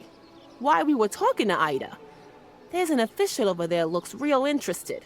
And Zachary's bound to clam up if they think we're digging for dirt. What are you planning to do? I hope you're not going to hurt anyone. We're just making sure Zachary can't hurt people. People like you. We just need to find a way to gain Zachary's trust. Well, I think I could help in that case. I still have a few acting skills left over from the old days. I know I'm not much liked around here, so all you really need to do is make sure you agree. Ida fills us in on her plan.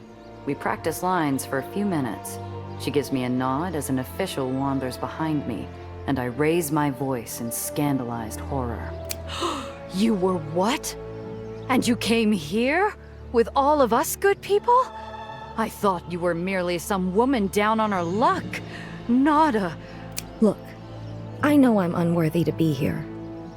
But I'm blessed to get a chance to reflect on my sins thanks to the good graces of Zachary Parish. Excuse me, may I steal a moment of your time? Pastor Zachary has noticed the two of you hard at work to gather information for your article. He requests that you meet with him so that he might help contribute. Thanks. We'll go see him. Pastor Zachary perches atop the deck hanging from the second floor of the old Baron's mansion, his talons rooted firmly in the wood. He'll see us coming the moment we head in his direction.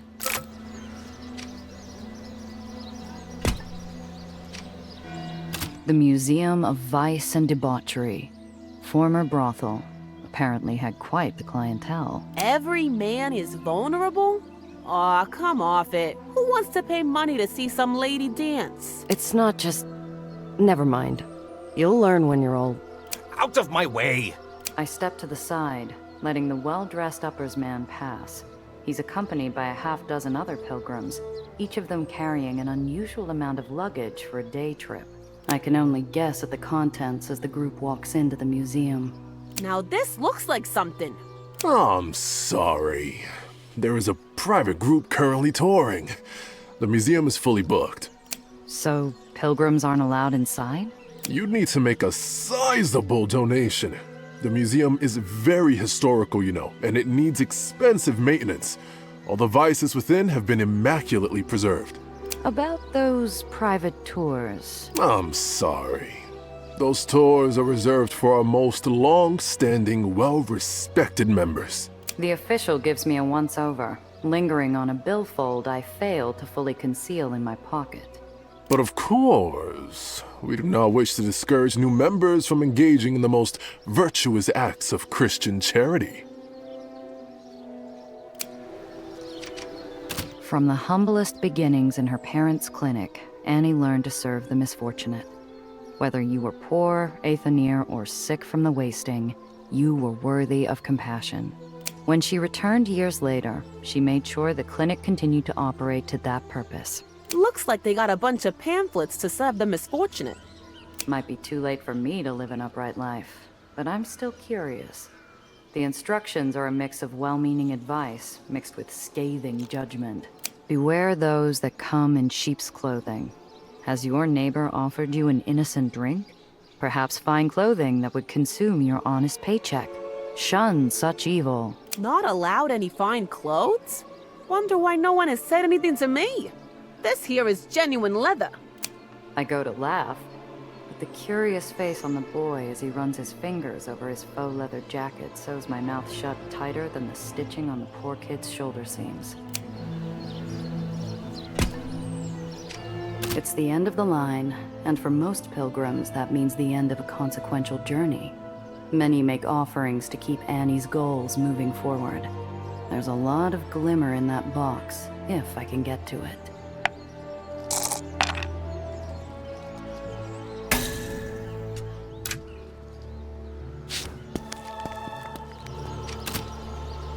It's the end of the line. I pull a wad from my billfold and pretend that I'm adding to the bounty. But as I pretend to place my offering into the box, I palm something valuable and slink back into the crowd.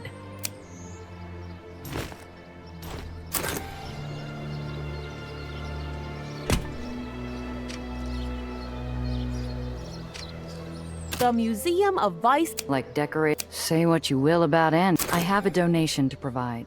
My significant contribution to Christian charity. Yes. You will need to wait for the current. We wait around a while. Finally, the group before us exits, their bags and cases all appearing considerably lighter. Once they've passed, Benny and I are allowed inside. The former brothel is like a seductive lace dress, cut at the hip to reveal enough to keep a John interested. The new tenants have done little to replace that feeling, but add placards warning against temptation. The illusion of morality wears off when we reach the back parlor.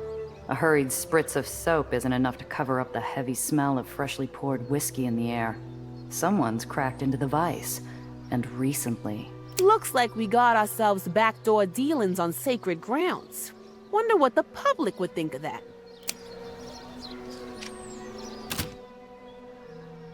Well, I do live in a greenhouse, and I need to flash some cash. Maybe I can keep it alive. God bless. And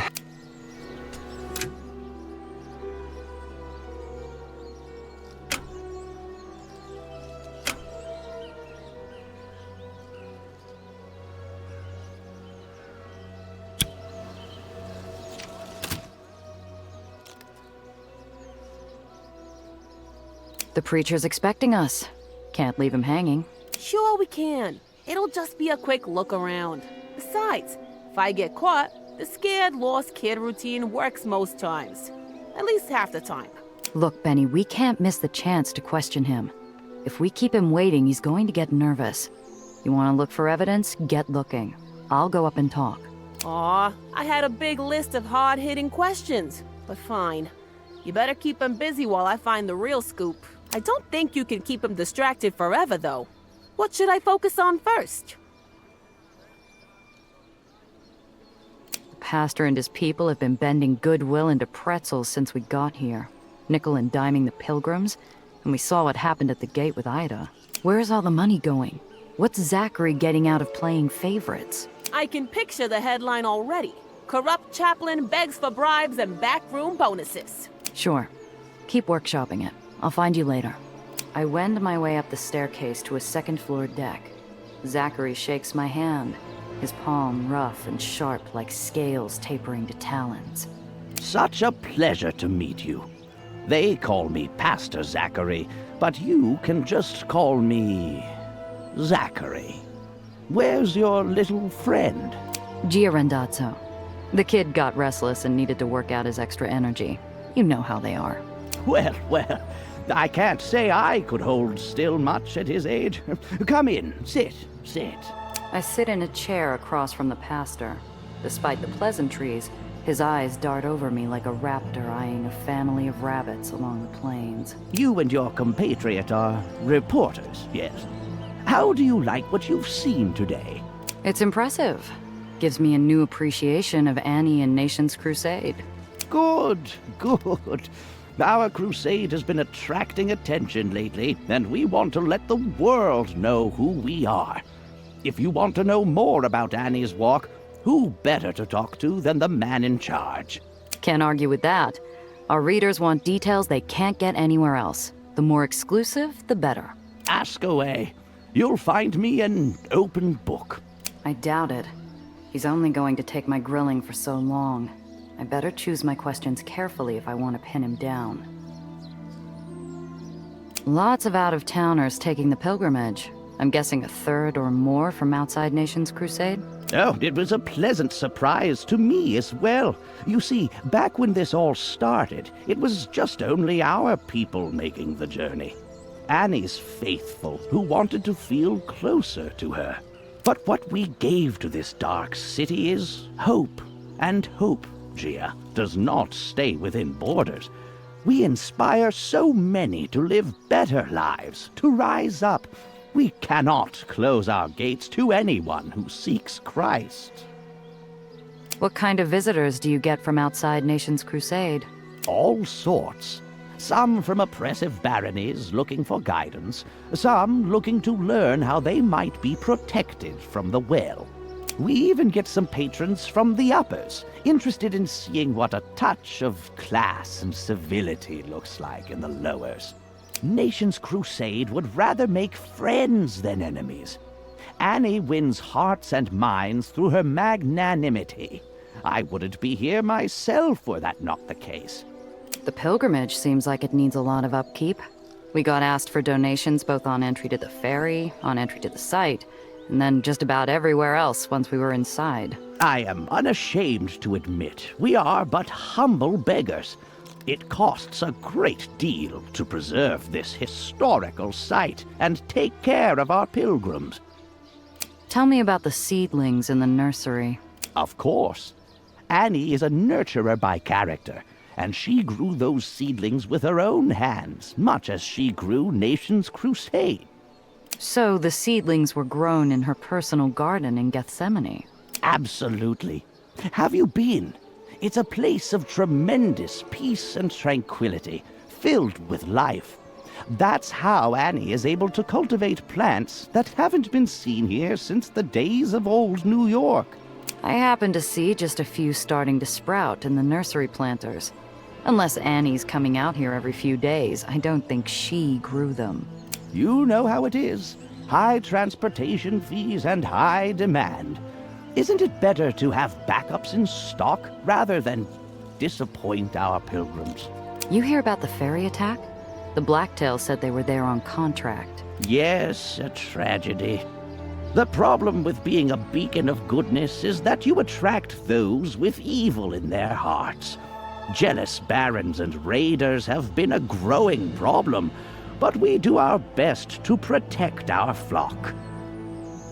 Can't say I noticed. Sure, your officials tried to keep everyone calm, but I didn't see any armed guards. Nobody fought when the Blacktails opened fire. I'm quite sorry to hear that, but we can't plan for every possibility. Occasionally, an unexpected tragedy occurs. I hope you can find it in your heart to forgive our failings. Unexpected? Your staff didn't seem very surprised by the Blacktails. Are you saying Annie's Walk planned the bombing of our own people, Miss Randazzo? No, but the Blacktails seemed to know we'd be unguarded, and referred to us as sacrificial lambs. How did they know? The Blacktails are mercenaries sent by a jealous baron. They want nothing more than to shake our faith. They'd say anything to do so, so don't put that in your article. I opened my mouth to ask another question, but Zachary cuts me off. I believe we are out of time for questions. Pastor Zachary looks ready to fly, awareness creeping into his eyes that I have him cornered. He knows I didn't come here looking for a friendly chat. You came a long way from home, didn't you? For information? Or something more sinister?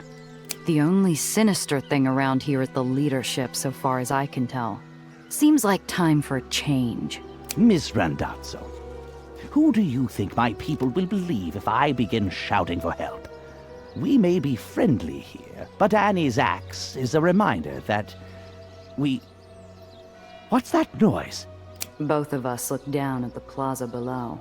Benny stands on a soapbox, his voice carrying over the crowd as he flashes sheets of paper at passers-by like he's holding the latest issue of the Crier. Midtown Crier breaking news! Pilgrimage sites secretly trading favors and running dens of sin.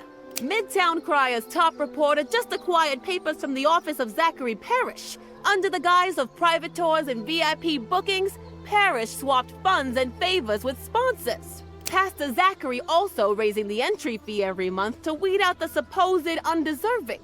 But where's all the money going, folks? Not in your pockets. Exclusive scoop headlining on next paper. It feels like winter's come early to Annie's Walk. Countless eyes slowly turn to acknowledge Zachary, perched on the deck for all to see. I don't... What are you... Call off your brat. Won't make a difference now. Words out. Good luck, Pastor. I casually descend the stairs, slipping by the confused and stricken pilgrims staring up the hill. Benny grins and joins me as we step back onto the ferry.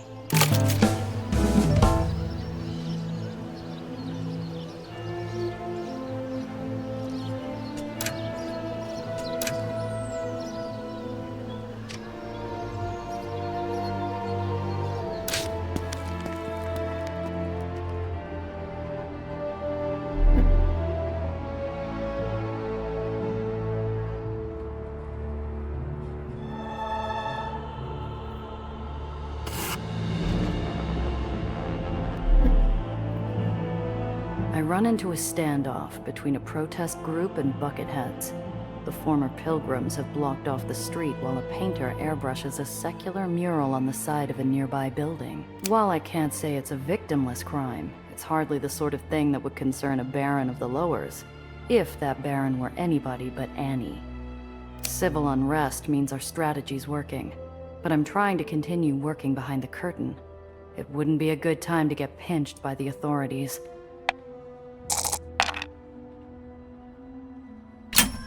I pull up to the rear of the buckethead cordon and roll down my window. The one in charge sidles up to my car and leans down to talk. Move along, Pilgrim. We've got our hands full here, and we'd hate for a bystander to get hurt if things escalate. Listen to me. You're both being played. Someone's instigating this protest as a distraction while they move in a barge full of contraband. The buckethead furrows his brow, looking skeptical. How can you be sure? Because it's what I do. Look, I'm just a pilgrim now, but before I came to Nation's Crusade, I was a smuggler. If I were you, I'd fan out and check all the alleys and side streets. The buckethead nods, motioning to his compatriots. They pile back into their chase cars and fan out, leaving the road ahead free for me to continue my journey.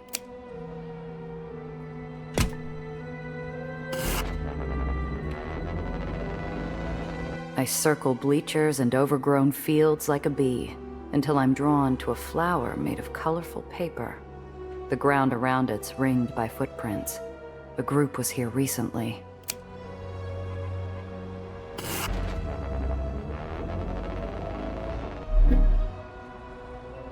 I'm rolling slowly through a stop sign when the world seems to shiver.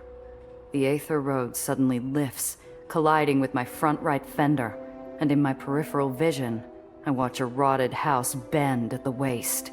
I am a marionette to some immense force, the strings pulling on my entire body at once. What the? In the sky, I see the well pulse. In a flash, the colors grow more vivid, while the outline expands against the blue sky.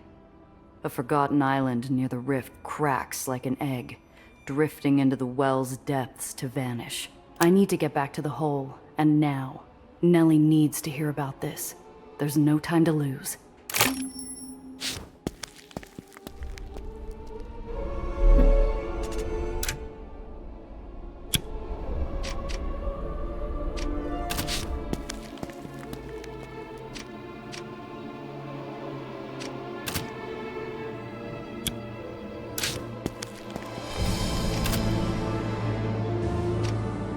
Calm down, Eleanor. What do I always say? A panicked researcher finds only the worst outcomes. But I need to do something, Professor. Would you wait and see if a hurricane were about to break all your windows? Nellie turns to me as I approach, her face a twitching mess of conflicting emotions. Alistair maintains a detached air, his face unreadable. It's the well. Daisy picked up a spike in etheric activity. It's escalating, Gia. Really, really fast. Yeah, I know. I just watched it tear apart an island. I came here to tell you. I have an idea. But with how fast it's growing, the room for error is high. Don't you see, Professor? This is exactly why I have to do something. Nation's Crusade has a gravity shield. The islands should be fine, right? The towers won't hold forever. As the gravitational pull of the well increases, they're getting less effective. And once the pull is strong enough, they'll tear the barony apart. Even once you've accepted a terrible reality as it is, sometimes it's hard to believe. The well's been a static, if terrifying, part of the lowers for as long as I can remember. And that's about to change. How long until that happens? Soon. I've never seen the two of you argue like this. Maybe you need some air. We weren't arguing. I was just explaining my point to the professor. It was merely a disagreement, Gia. We're academics.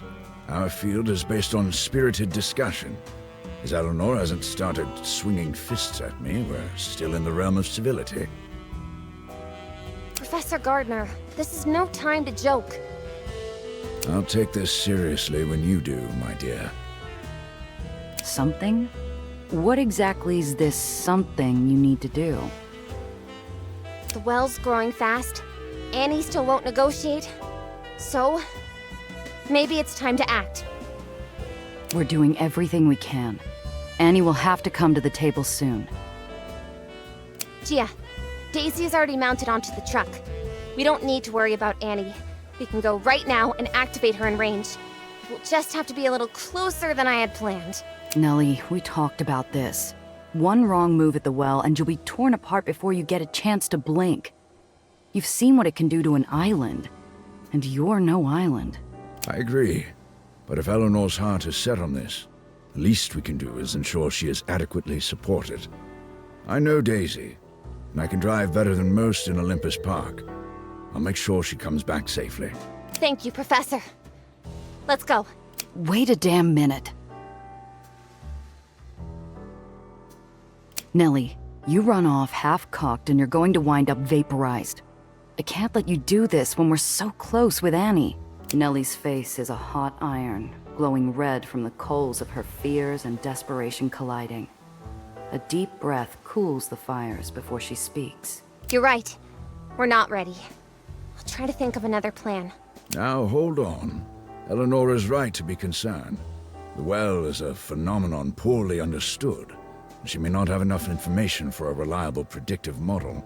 Thus, I believe she may be right.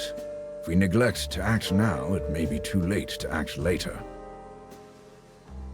Professor, I admit I don't know all the science involved in what Nellie's doing. But I know danger, and Nellie knows to trust me when lives are on the line.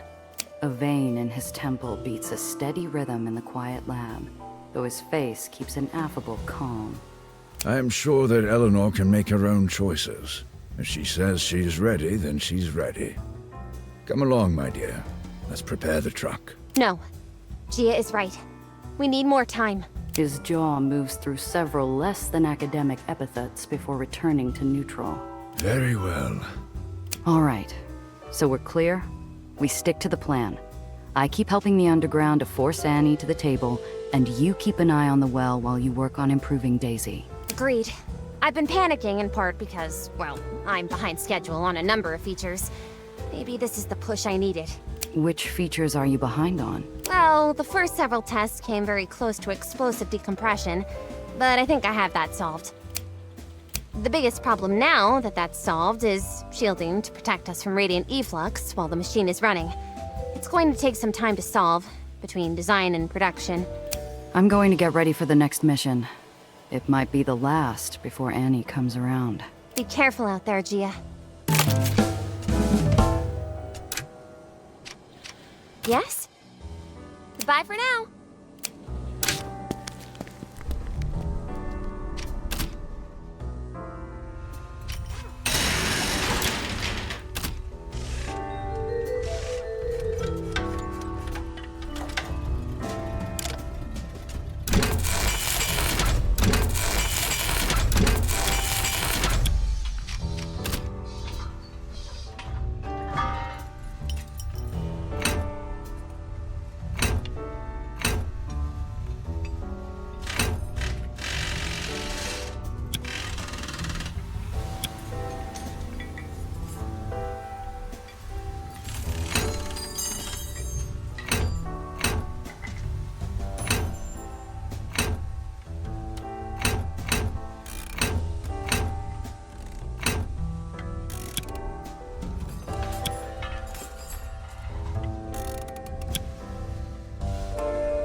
The museum's a sealed-up mausoleum. Its headstone, a weathered sign, reads closed permanently due to crimes against human decency. So why's the lock on the side door brand new? I pick the lock, and the gallery door opens its polished floors and uncovered displays to me. Someone's been taking care of the place, and they've left a canvas inviting guest messages. Among the heartfelt appreciations, initials, and doodles, a cartoon Annie sulks in a corner.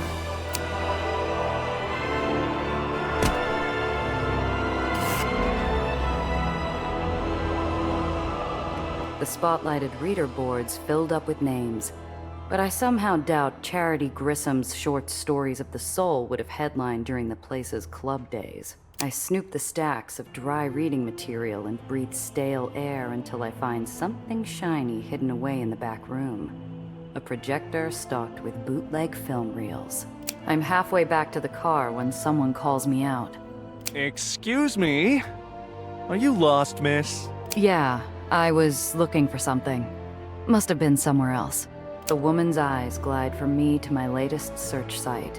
I keep my face calm as I unlock the car, but I turn the key fast as she follows my coattails. Are you looking for the recreational jump group? Sweat pours off her brow, eyes twitching like a bug expecting a newspaper. Fortunately for the both of us, she'd said exactly what I needed to hear. Might be. Know where I can find them? Grayson's having it over at the garage. Better hop to it.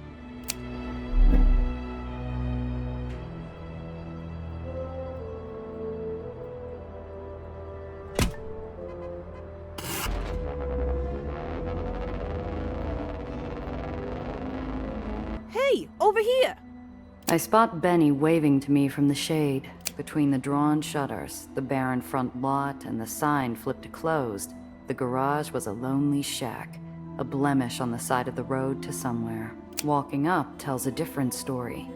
The ground rhythmically pounds beneath my feet while the shutters bleed clandestine murmurs. Holy smokes! You hear that? This is it! The floating dance hall! Yeah, I hear. Now, let's figure out how we're getting inside without spooking them off.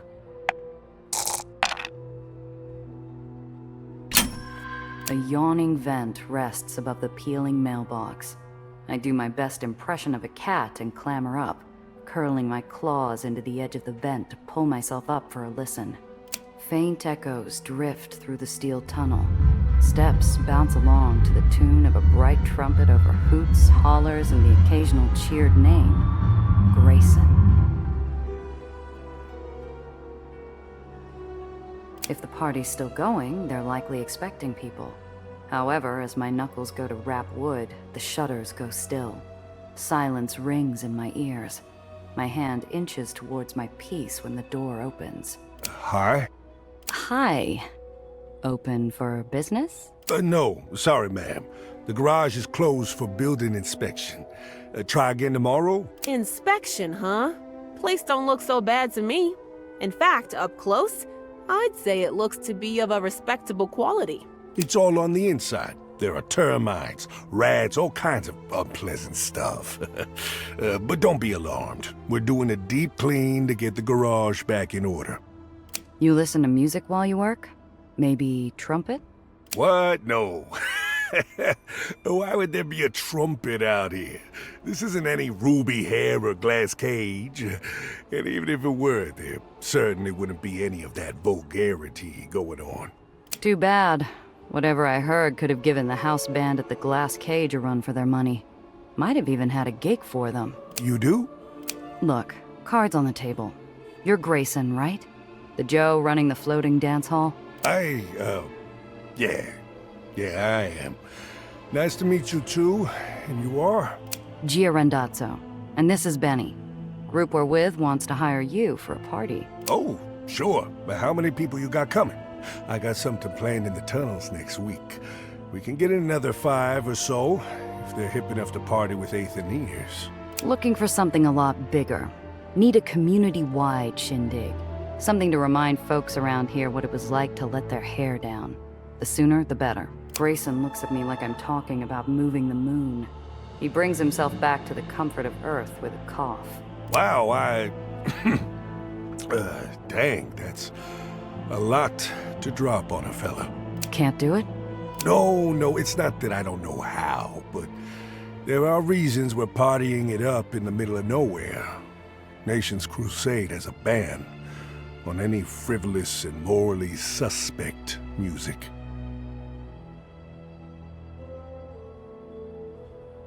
Look, Grayson, I may not be a party organizer, but I've done my share of gigs. Nothing beats the thrill of pulling off a big one. Oh, I know, it's just, if we're doing this, we can't do it by halves.